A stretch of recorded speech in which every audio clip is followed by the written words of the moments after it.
Vous êtes sur Diasco Foot, le miroir du football de la diaspora congolaise. Diasco Foot vous dit bonjour, tout le plaisir est pour nous de vous retrouver, mais surtout de savoir que vous êtes nombreux en train de suivre votre chaîne YouTube dédiée uniquement aux footballeurs de la diaspora congolaise. C'est l'heure de partager avec nous quelques news que nous avons pu récolter pour vous, des news qui concernent certains de nos internationaux ou des binationaux qui se sont illustrés dans leurs clubs respectifs, et cela dans le cadre de cette deuxième livraison sportive de ce mardi 2 avril 2024, une livraison qui nous emmène du côté du Portugal. Au Portugal, on jouait la 27e journée de la Liga portugaise, championnat portugais de première division.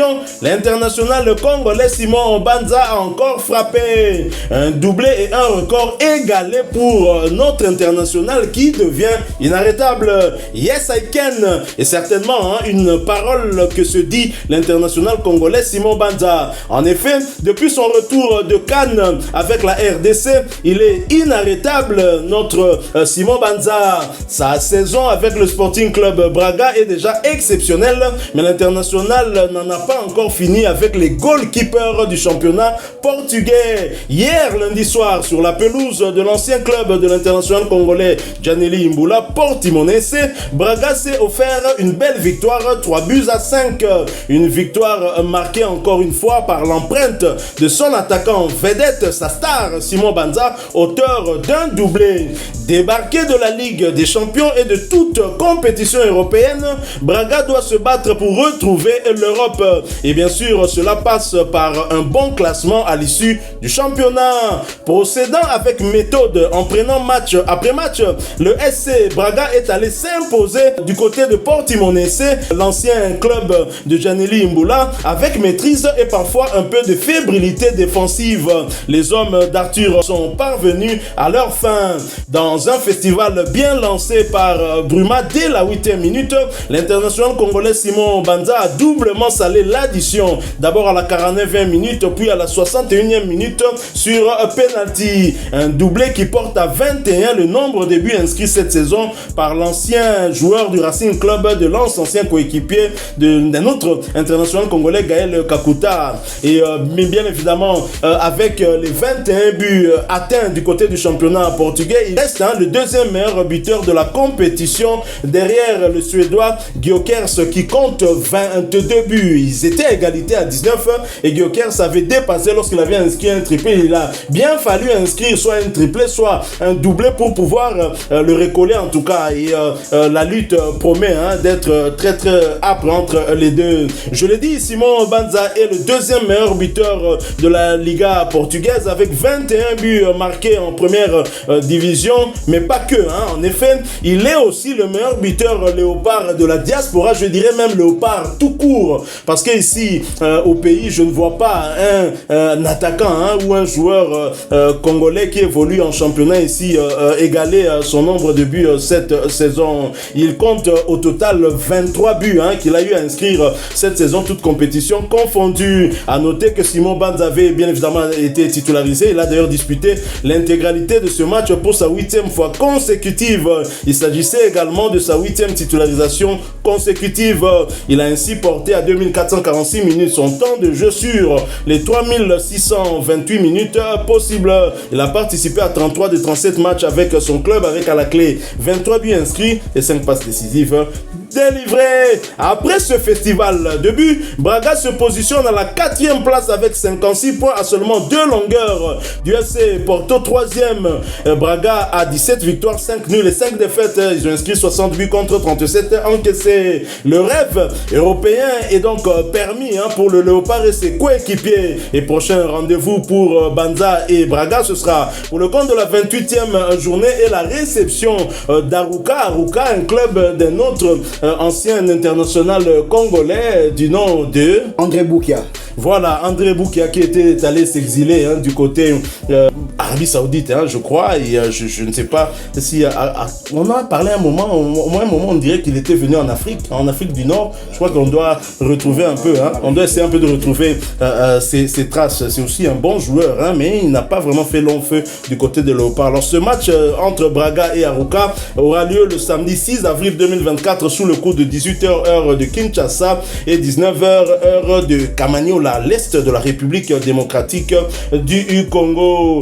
Simon Banza, ce qui est important, je l'ai dit à l'entame de cette deuxième livraison sportive, Simon Banza a égalé un record. S'il a égalé un record de but, on peut dire qu'il est à un but de battre un record du club portugais. Le record du joueur qui a inscrit le plus de buts en une saison dans l'histoire du club en championnat. Il est seulement à une longueur de battre ce record-là. Et il a égalé le record de Chico Gordo. On a parlé de ce joueur de Braga, cet attaquant qui est né à Lobito, du côté de l'Angola, qui avait inscrit 21 buts lors de la saison 77-78 ou 77-78. Et Simon Banza, la saison 2023 et 2024, elle a déjà atteint les 21 buts et il lui reste encore quelques journées, 6 à 7 matchs pour justement dépasser Chico Gordo. Il est suivi par Limas qui a 20 buts et qui les avait inscrits lors de la saison 2011-2012. Il était proche d'égaler Chico Gordo, il ne l'a pas fait. Simon Banza ne laisse pas de temps et donc Simon Banza est en train de mettre la pression à Sébastien Desabre pour la place de titulaire dans la pointe de l'attaque des Léopards de la République démocratique du Congo. Nous y reviendrons. Les performances parlent à sa place. Il est clair que ce joueur est très très en forme. Il est en feu, notre Simon Banza, il faut le dire. Que pensez-vous de cette dynamique? Et bien sûr, avant même de retrouver la sélection, il était déjà dans une certaine dynamique, mais on constate que depuis son retour de la CAN, c'est comme s'il est en colère de ne pas avoir inscrit le moindre but lors de cette CAN. Il est en train de se décharger dans le championnat portugais. Tout à fait. Moi, c'est sa régularité insolente qui m'épate. Là, 8 matchs depuis le retour de la CAN, il a trouvé le chemin de filer dans 7 matchs.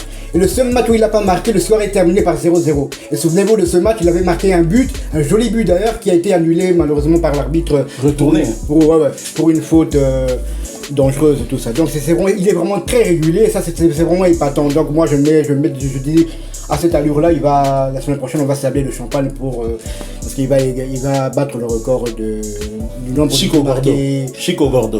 Et peut-être rejoindre aussi le Suédois. Tout à fait, pourquoi pas, il y a aussi d'autres records. Et puis moi, je pourrais aussi dire, sans peur d'être contredit, depuis il faut remonter à Nonda pour trouver un joueur congolais marqué 20 buts dans un championnat. Je parle de championnat, pas toute compétition confondue. Rien qu'en championnat, marquer 20 buts, il faut remonter à l'époque de Chabani Nonda. Ça fait déjà plus de 20 ans, donc c'est vraiment un exploit. Bokan, je crois il était meilleur buteur du championnat de Belgique. Si je me souviens son mot, il avait marqué 18 buts. Et Bakambu, il a terminé meilleur buteur du championnat grec. Il a marqué entre 19 et 18 buts, si vous me trompez. Dépasser les 20 buts, c'est la première depuis Chabani Nonda. Donc c'est pour ça qu'il est en train de réaliser, c'est vraiment un exploit. On peut dire que chapeau.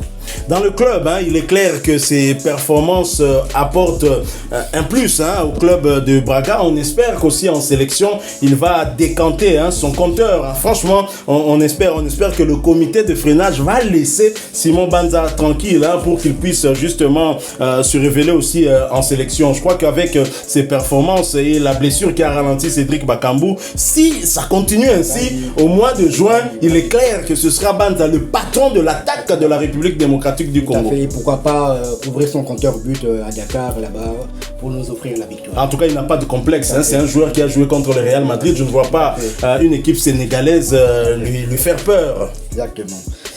Nous allons cette fois-ci du côté de la Belgique. La première journée de la Champions Playoff s'est achevée lundi par la victoire du KRC Genk 1-0 face à l'Union Saint-Gilloise. Aroko Dare a inscrit l'unique but de la rencontre à la 27e minute. Cette victoire de Genk et Joris Kayembe relance la course au titre car samedi, Anderlecht avait battu l'Antwerp et Anderlecht rejoint l'Union Saint-Gilloise à la première place. Les unionistes provoquèrent le premier frisson. La reprise de l'international espoir Noah Sadiki manqua le cadre sur la réaction à Rokodare, lancé en profondeur, perdait son face-à-face avec Maurice. Genk a encore laissé filer une grosse occasion quand le tir de Kayembe dans le rectangle manqua le cadre à la 17e minute de jeu. La troisième fut la bonne. Rokodare profita d'une hésitation de Maurice et glissa le ballon dans le but. Malmené par un Genk très actif, l'Union ne restait pas moins dangereuse, à l'instar de Puertas dont la frappe fut non cadrée à la 34e minute. Une tête de Eker et Ayenas trop enlevée à la 41e minute, ou encore la percée de Lapoussin contrée malencontreusement par Sadiki à la 45e minute de jeu. À la reprise, Genk laissait l'initiative à leur adversaire. Les leaders de la compétition durent attendre avant de se créer une autre possibilité. Nilsson fut toutefois surprendre Van der Voort à la 61e minute de jeu. Au fil des minutes, la pression de l'Union, un peu brouillonne, augmentait face à une arrière-garde limbourgeoise décidée à préserver son but. Mais le score ne bougera plus dans victoire de Genk, 1-0. Le champion tombe, c'est dommage. Et c'est la première défaite depuis 2023, je crois qu'en novembre ou octobre. Au classement, l'Union est rejointe par Anderlecht avec 35 points. Genk grimpe à la 3e place à égalité avec le club de Bruges, 27 points. Lors de la prochaine journée, Genk se déplacera le samedi sur le terrain de l'Antwerp, tandis que l'Union recevra l'autre équipe de Bruges, le Cercle. Titulaire à Genk, Joris Kayembe a joué toute la rencontre. C'était sa 5e titularisation consécutive. Son temps de jeu est de 2381 minutes de jeu. Sur 3975, 28 matchs joués sur 40, il a marqué 2 buts, toutes compétitions confondues, et délivré 2 passes décisives. Du côté de l'Union Saint-Gilloise, Noah Sadiki était aussi titulaire avant de céder sa place à la 86e minute de jeu. Son temps de jeu est de 2401 minutes de jeu sur 4459, 43 matchs disputés sur 46. Il a délivré 2 passes décisives. Noah Sadiki, on espère vraiment pour lui et pour l'Union qu'ils seront champions de Belgique, car ils le méritent, parce qu'ils ont mené de bout en bout. Ils ont toujours été dans les 2 premiers depuis la première journée de la compétition, et on espère que cette défaite ne va pas appeler d'autres défaites et qu'ils termineront la saison en boulet de canon. Une défaite qui n'aura pas été une bonne nouvelle pour moi. Un bon parieur, j'avais bien évidemment parié pour cette équipe de l'Union Saint-Gilloise. Je me suis trompé. Joris Kayembe, ses coéquipiers ont pris le dessus sur Noah Sadiki, et c'est bien dommage pour Noah, mais dommage surtout pour mon argent qui est parti. Mais il n'y a pas que Noah Sadiki qui a fait que je perde mon argent. Il y a encore un autre international congolais, c'est dommage, et je vais d'ailleurs parler de lui tout de suite. Nous quittons la Belgique, nous allons cette fois du côté de l'Italie, en Italie où l'on jouait la 31e journée de Série B, championnat italien de 2e division. Faux pas pour Charles Piquet, les Cremonese battu à domicile sur le score de 0 but contre 1 par Ferral Pisalo. Charles Piquet était sur le banc à l'entame de cette rencontre, mais il est entré en jeu à la 76e minute. Charles Piquet voit son temps de jeu porté à 1227 minutes sur les 2752 minutes possibles. L'international congolais aura participé à 22 des 28 matchs avec son club, avec tout de même 4 buts inscrits, une passe décisive délivrée. Après ce revers, Cremonese occupe la 4e place de Série B avec 56 points, 16 victoires, 8 nuls et 7 défaites, 40 buts inscrits contre 25 encaissés. Prochain rendez-vous pour Cremonese et Piquet, ce sera pour le compte de la 32e journée et le déplacement du côté de Bari le vendredi 5 avril 2024 sous le coup de 19h30 heure de Kinshasa, 20h30 heure de Saké à l'est de la République démocratique du Congo. Terminons cette deuxième livraison sportive toujours par la série B italienne et toujours pour le compte de cette 31e journée. Ascoli et Brian Baye se sont inclinés sur le terrain de Spezia. Score final de buts à 1. Sur le banc à l'entame du match, l'international congolais Brian Baye est monté sur la pelouse à la 60e minute de jeu. Et Brian Baye a profité de ces quelques minutes de temps de jeu pour porter à 1223 minutes son temps de jeu sur les 2245 minutes possibles. L'international congolais a participé à 19 des 23 matchs avec son club. Après ce revers, Ascoli occupe la 18e place du championnat avec 7 victoires, 10 nuls et 14 défaites. Ils ont inscrit 33 buts contre 38 encaissés. Et prochain rendez-vous pour Ascoli, ce sera pour le compte de la 32e journée et la réception de Venezia le dimanche 7 avril 2024 sous le coup de 15h15 heure de Kinshasa et 16h15 heure de Butembo, toujours à l'est de la République démocratique du Congo. Voilà qui met fin à cette deuxième livraison sportive de ce mardi 2 avril 2024. Si vous l'avez aimé, laissez-nous un maximum de j'aime. Merci de partager avec nous votre point de vue en commentaire. N'oubliez pas de vous abonner sur cette chaîne si vous êtes nouveau et que vous ne vous êtes pas encore abonné. Activez également la petite cloche de notification car elle va vous permettre de ne plus rien manquer des prochains sujets que nous allons vous proposer. Encore une fois, merci à vous avec espoir de vous retrouver bientôt dans un autre sujet d'actualité. En attendant, portez-vous bien et Desco Foot vous dit au revoir.